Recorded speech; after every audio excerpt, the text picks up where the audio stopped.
Para hindi maglag ang messenger mo at para makita mo ang lahat kung sino ang seni-search mo sa Facebook, kung gusto mong malaman panoorin mo ang video na ito.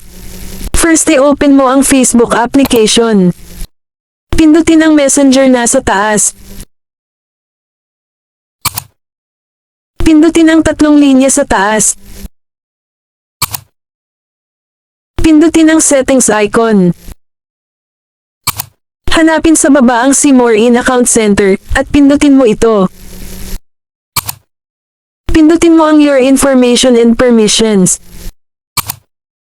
At pindutin ang Search History.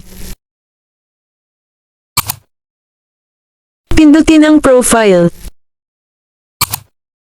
Pindutin mo lang ang X sa gilid para ma-delete. Pwede nyo rin i-delete lahat sa isang pindot lang. Pindutin mo ang back arrow sa taas.